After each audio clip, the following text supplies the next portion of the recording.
Okay okay alright guys, तो आपका एक बारी फिर से स्वागत है हमारी डेली फ्रेश कमाल धमाल एपिसोड में। और जैसा कि आजकल मैं आपको वादा कर रहा था कि मैं जॉन सीना की पूरी जो हिस्ट्री है ना, जो भी उनका फेयरवेल टूर है और जैसा भी उनका हील हुआ, इसकी मैं आपको पूरी स्टोरी बताऊंगा कि ये सब शुरू ही कैसे हुआ। अभी एक दो दिन पहले हमने कोडी रोड्स की स्टोरी जानी थी कि क्यों वी वांट कोडी अब कोडी इस बोरिंग के चैंट में बदल चुका है। तो अगर वो वीडियो नहीं देखी तो जाके उसे चेकआउट कर लेना, वहाँ पे बहुत कुछ मजा आएगा। बहुत सारे राज खोल रखे हैं मैंने वहाँ पे जाके। और रही बात कि जॉन सीना के हील टर्न की पूरी कहानी क्या है, तो चलो आज इसे अनफोल्ड कर लेते हैं। इससे पहले कि हम आगे बढ़े, चैनल को अभी लाइक एंड सब्सक्राइब कर दो अगर आप चैनल पर नए हो तो। भाई बस एक सेकंड लगेगा। एंड नाउ आप देख रहे हैं रेसलमैनिक्स एंड सब्सक्राइब करना तो बनता है। तो गाइस देखो, चीज़ें उतनी भी सीधी नहीं है जितनी हमें लगती है। हमें हमेशा लगता है कि यार डब्ल्यूडब्ल्यूई ने प्लान कर लिया होगा, एक स्टाइल बना ली होगी, एक मैच को फिक्स कर दिया होगा और उसके बाद रेसलमेनिया में कोडी वर्सेस जॉन देखने को मिल गया। देखो ऐसा भी कुछ नहीं है, इसका इतिहास बहुत पुराना है, एटलीस्ट 356 दिन पुराना, मतलब एक साल पुराना। चलो यार, चीज़ें शुरू होती हैं कोडी वर्सेस रोमन के मैच से, जो रेसलमेनिया 40 नाइट 2 का मेन इवेंट था। हमने देखा कि कैसे वहां पर कोडी रोड्स ने फाइनली रोमन रेंस को हरा दिया। लेकिन रोमन रेंस को हराने के बाद एक और मैच हमारे दिमाग में घर कर गया, जिसके बारे में पूरी साल भर ही बात होती रही। जहाँ सबसे पहले तो देखो, कोडी रोड्स ने चांटा खाने के बाद साफ साफ बता दिया था रॉक को कि भाई मैं तुझे चैलेंज करना चाहता हूँ। एलिमिनेशन चेंबर में उन्होंने साफ साफ द रॉक को चैलेंज कर दिया था। फिर उसके बाद द रॉक ने भी ड्रॉ आफ्टर मीनिया में आकर साफ बता दिया कि कोडी मैं वापस आऊँगा, मैं तुझ पर अटैक करूँगा, मैं तुझे फिर ब्लीड करा दूंगा। जहाँ पे कोडी ने ये भी कहा था कि भाई इस बार मैं अकेला नहीं, तुझे भी ब्लीड होना पड़ेगा। तो डील एकदम डन थी। हम जानते थे कि आज नहीं तो कल कोडी वर्सेस द रॉक होना ही होना है, और ये मोस्ट प्रोबेबली रेसलमेनिया 41 का नाइट 2 का मेन इवेंट भी होना था for the undisputed WWE championship. और यहाँ पे जीतना भी द रॉक को ही था हाल फिलहाल के लिए। लेकिन फिर हुआ क्या? हुआ ये कि द रॉक की एक और शूटिंग शुरू हो गई जिसका नाम था द स्मैशिंग मशीन। हाल फिलहाल में आपने उसका ट्रेलर देख ही लिया होगा, जहाँ पे द रॉक जैसे तो बिल्कुल भी नहीं लग रहे। खैर, तो मेन मुद्दा ये है कि द रॉक एक बार फिर से बिजी हो गए और हमेशा की तरह उन्होंने अपने और कोडी के मैच को कैंसिल कर दिया। ये पहली बार नहीं है कि द रॉक ने अपने बिजी शेड्यूल के चलते किसी मैच को कैंसिल किया हो। रोमन रेंस के साथ भी रेसलमेनिया 39 से ऐसा ही होता हुआ आ रहा है, और अब कोडी के साथ भी यही हो गया। लेकिन फिर डब्ल्यूडब्ल्यूई के दिमाग की घंटी बज गई। उन्होंने कहा कि यार देखो, लॉस वेगस में द रॉक तो नहीं आ सकते, तो उनकी जगह पे ऐसा कौन सा नाम रखा जाए द रॉक के कैलिबर को मैच कर सके जो बंदा। और वो बंदा और कोई नहीं, वो बंदे थे हमारे the 16 time and soon to be the 17 time world champion John Cena. अब जॉन सीना को यहाँ पर स्टेज पर रखा गया। ऑब्वियसली उनका फेयरवेल टूर था, रेसलमेनिया 41 में उन्हें लड़ना ही था। तो डब्ल्यूडब्ल्यूई ने सोचा कि क्यों ना इनको कोडी रोड्स के साथ ही बुक किया जाए। अब कोडी रोड्स ने रेसलमेनिया 40 के बाद से कसम खा रखी थी, भाई मुझे जॉन सीना का शेड्यूल चाहिए, जॉन सीना का शेड्यूल चाहिए, मुझे जॉन सीना का शेड्यूल चाहिए। तो इससे बेटर क्या ही होगा कि अगर उन्हें जॉन सीना का शेड्यूल चाहिए तो वो जॉन सीना से ही क्यों नहीं लड़ लेते।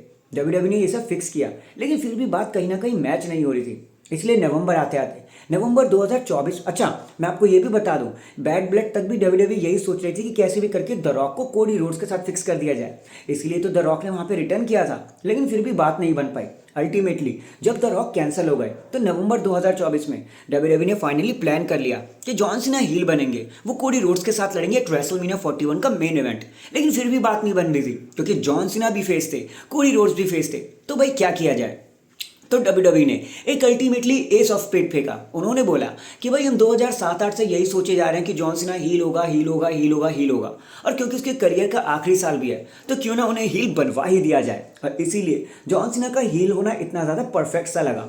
जॉन सीना का हील होना नवंबर को डिसाइड हो गया था। खैर, अब बात थी कि जॉन सीना को कोडी रोड्स के साथ बुक कैसे किया जाए। ऑब्वियसली जॉन सीना को रॉयल रंबल जीतना था to face Cody Rhodes at WrestleMania. लेकिन बात वहां भी नहीं बनी।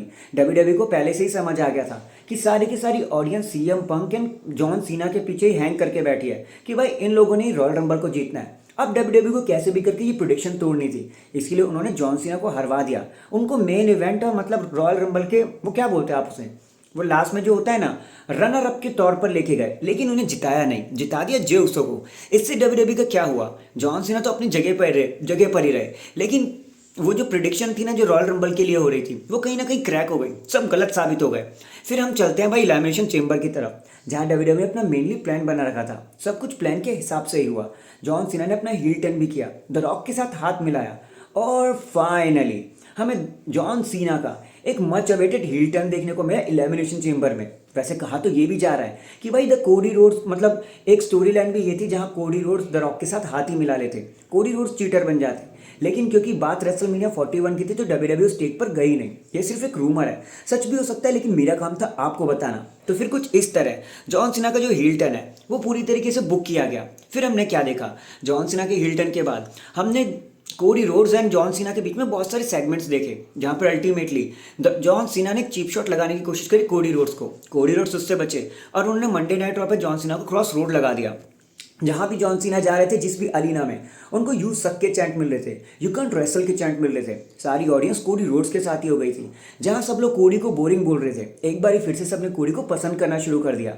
अब यहाँ पे अजीब बात ये थी कि WWE ने इतनी रैपिडली जॉन सीना की टी शर्ट निकाली ना बेचने के लिए कि भाई मैं आपको बता ही नहीं सकता। फिर चाहे बेल्जियम की बात हो, स्कॉटलैंड की बात हो या फिर लंदन की बात हो, लेकिन वो सारी जो टी शर्ट थी ना वो भाई कुत्ते की तरह बिकी। WWE ने जो अपना एस ऑफ स्पेड फेंका था कि जॉन सीना की टी शर्ट बिकानी है, भाई वो प्रॉपर तरीके से बिकी, उनको बहुत प्रॉफिट हुआ इस चीज़ में। खैर आगे बढ़ते हैं। अल्टीमेटली हमें ये मैच देखने को मिला John Cena versus Cody Rhodes का। नवंबर से प्लान बनता बनता फाइनली अप्रैल 20 में फिक्स हुआ। और फिर जब सारी चीज़ें अच्छी चल रही थी तो यार लोगों को पता नहीं क्यों ये मैच पसंद नहीं आया। खैर उसके बाद ट्रेविस स्कॉट इसमें इन्वॉल्व हो जाते हैं, उसने जॉन सीना को तो जिता दिया। जॉन सीना अपनी 17वीं चैंपियनशिप जीत गया, हमें बहुत खुशी हुई। लेकिन अल्टीमेटली इस मैच ने कहीं ना कहीं सबका दिमाग खराब कर दिया कि भाई सॉरी कि भाई जब आपके पास स्टोन कोल्ड शो पे अवेलेबल थे, द रॉक शो पे अवेलेबल थे, तो भाई आप ट्रेविस स्कॉट को क्यों लेके आ रहे हो, और वो भी 5-6 मिनट की रिंग एंट्रेंस के साथ। इतना तो भाई किसी को मिला भी नहीं पूरी रेसलमेनिया के सीजन में। खैर अल्टीमेटली जॉन सीना जीत गए।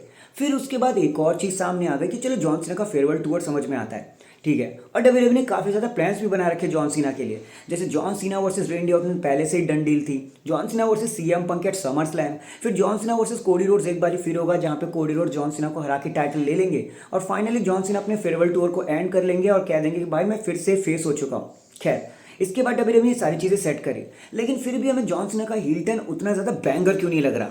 तो भाई देखो साफ सीधी बात है, सबसे पहले तो जॉन सीना ने हील टर्न में आने के बाद कुछ किया ही नहीं। उन्होंने कोडी रोड्स का क्रॉस रोड भी खाया मंडे नाइट रॉ पे, RKO भी खाया रेंडी ऑर्टन से 2-2 बार। वो जो भी कह रहे हैं ना वो बात एकदम पते पे आ ही नहीं रही। हमें लग रहा था कि हील टर्न के बाद नया ऑरा, नया एटीट्यूड, नया रिंग गियर, नया पर्सोना, नया टाइटन ट्रॉन, नया थीम सॉन्ग हमें देखने को मिलेगा। ये सारी चीज़ें जॉन सीना ने हमें दी ही नहीं। मुझे लगता है वो जो जॉन सीना ने एक बात कही थी ना कि मैं आपका रेसलिंग एक्सपीरियंस रूइन कर दूंगा, शायद उन्होंने इस बात को थोड़ा सीरियसली ले लिया, और भाई उन्होंने सही में ऐसी चीज़ें कर दी। हमें क्या मिला, हद से हद जॉन सीना की black and white theme song और ब्लैक एंड व्हाइट एंट्रेंस, ऐसा ही कुछ जैसे हमें बटिस्टा ने दिया था 2010 रेसलमेनिया के 26 में, जो वो हील हुए थे। लगता है WWE ने वहाँ से थोड़े बहुत नोट उठा लिए। खैर अल्टीमेटली जॉन सीना का जो हील टर्न है वो तो हुआ, हमें उनकी 17th वर्ल्ड टाइटल भी मिली। हमने देखा कि कैसे द रॉक और कोडी होते होते the rock and John Cena और कोडी रोड्स हो गया। लेकिन फिर वही वाली बात है ना, आप पूरी तरीके से जॉन सीना को उनके पोटेंशियल पे यूज़ ही नहीं कर रहे। ना कोई बैक स्टेज ब्रॉल, ना कोई गाली गलोच, ना कोई मार पीटना, ना कोई ब्लडी फाइट, ना कोई स्पिट फायर एंड फायर वाली कंडीशन, ऐसा कुछ भी नहीं है। और लोग इसी से ही ज़्यादा गुस्सा है, और इसी वजह से जॉन सीना का मच अवेटेड हील टर्न उतना ज़्यादा किक नहीं दे पा रहा जितना उसने देना था। तो बस यही थी स्टोरी गाइस जॉन सीना के हील टर्न की, यही थी स्टोरी पूरे जॉन सीना का हील टर्न आखिर प्लान कैसे किया गया। खैर आपको स्टोरी जान के कैसा लगा कमेंट करके ज़रूर बताना। बाकी हाँ, लाइक एंड सब्सक्राइब ज़रूर कर देना, क्योंकि भाई मैं नहीं चाहता आपसे क्रेजी कंटेंट कहीं भी मिस हो जाए, क्योंकि आपको ऐसी न्यूज़ और कौन ही देगा। लेकिन तब तक के लिए चैनल को अभी लाइक एंड सब्सक्राइब कर दो। मैं मिलता हूँ आपसे किसी और अपडेट के साथ। तब तक के लिए बाबू सोना है तो बात कर ले, नहीं है तो ढूंढ ले, because life is too short, tomorrow is not guaranteed. जय हिंद, जय भारत, वंदे मातरम एंड पीस।